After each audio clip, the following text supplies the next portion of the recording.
Video కెమెరాల సాక్షిగా చంద్రబాబు నాయుడు మహిళల్ని అవమానించాడు. వచ్చిందండి వయ్యారి. దానికి ఈ రాష్ట్ర మహిళలందరికీ చంద్రబాబు నాయుడు క్షమాపణ చెప్పాలి. పెద్ద ప్లానింగ్. ఆయన ఇచ్చిన సూపర్ 6, సూపర్ 7 హామీలు అమలు చేయమని మహిళలు ఎక్కడ అడుగుతారో అని ఎదురు దాడి చేసి ఏ విధంగా మహిళల్ని అవమానించారో నిన్న అందరూ కూడా గమనించారు. వింటానికి విల్లింగ్ గా ఉంటే శ్రీకృష్ణుడు భగవద్గీతలో అర్జునుడికి ఇంత చెప్పాడు. భోజనాలు పెడతానన్న పేరుతో ఏ విధంగా అవమానించి వాళ్ళ ఆత్మస్థైర్యాన్ని దెబ్బతీశారో టీవీల సాక్షిగా ఈ రాష్ట్రంలో ఉన్న మహిళలందరూ కూడా గమనించారు. Hats off. ఒప్పేసుకున్నావు, నటనలో నీ తర్వాత ఎవడైనా. మహిళల్ని ఎవరు ఏమిచ్చినా వెంపర్లాడే వాళ్ళలాగా, డబ్బుకు ఆశపడే వాళ్ళలాగా, అసలు ఎంత నీచంగా చంద్రబాబు నాయుడు చిత్రీకరించాడో చూస్తుంటే చాలా రక్తం మరిగిపోతుంది. ఈరోజు చంద్రబాబు లాంటి డర్టీ పాలిటిషియన్ ఈ దేశంలోనే ఇంకొకరు లేరు అని కేసీఆర్ గారు చెప్పినప్పుడు కొంతమందికి అర్థం కాలేదు, కానీ పూర్తిగా అర్థమైంది. చంద్రబాబు నాయుడు లాంటి dirty politician one and only Chandrababu Naidu. ఆయనకి ఎవరు పోటీ రాలేరు, ఎవరు సాటి కూడా రారు. ఆడపిల్లైనా ఆవిడికి ధైర్యం ఎక్కువ అండి. నిజం చెప్పు. బాగా పొగరండి. ఇది కరెక్ట్.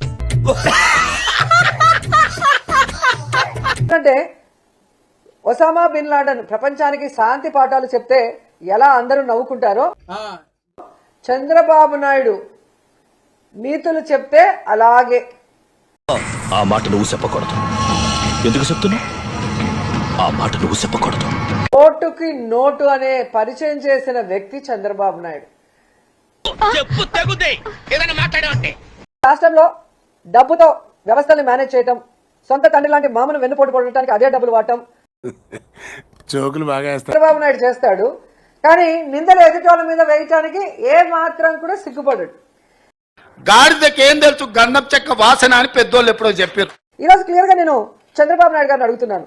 చంద్రబాబు నాయుడు గారు, మీకు 2 ఎకరాలు ఉందని అందరికీ తెలుసు ఈ రాష్ట్రంలో ఉన్న వాళ్ళందరికీ. ఆ 2 ఎకరాల్లో 1 ఎకరా మీ తమ్ముడికి పోతుంది.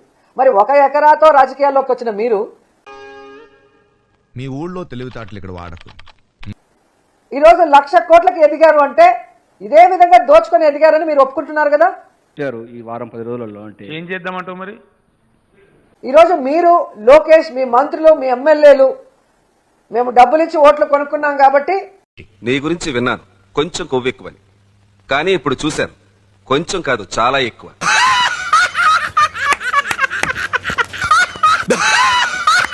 మేము మీకు ఏ వెల్ఫేర్ చేయము, ఏ డెవలప్మెంట్ చేయము, ఈ రాష్ట్రాన్ని దోచుకుంటాము, మా ఎమ్మెల్యేలు దోచుకోవడానికి పూర్తిగా సహకరిస్తాము అని చెప్పడం నిజం కదా?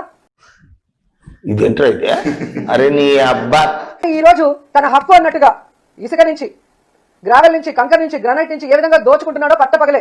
చేది నమ్మ బతుకు బురదలో పంది బతుకుతుంది, నువ్వు బతుకుతున్నావు ఎందుకురా? ఎదవన్నారు ఎదవ.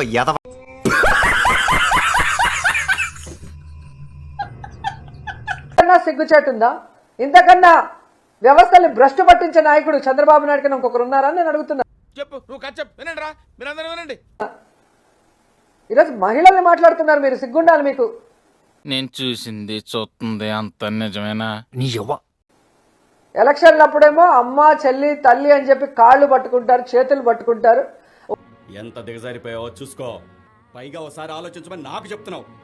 సిగ్గుండాలా? చంద్రబాబు నాయుడు, ఆయన పార్టీ మొత్తం కూడా మహిళలకి క్షమాపణ చెప్పాలని కూడా డిమాండ్ చేస్తున్నాం. బాబు బయలుదేరు, ఇంటికెళ్ళి ఏసి చేసుకుని పడుకో. ప్రమాణం మీద నిలబడగలరా?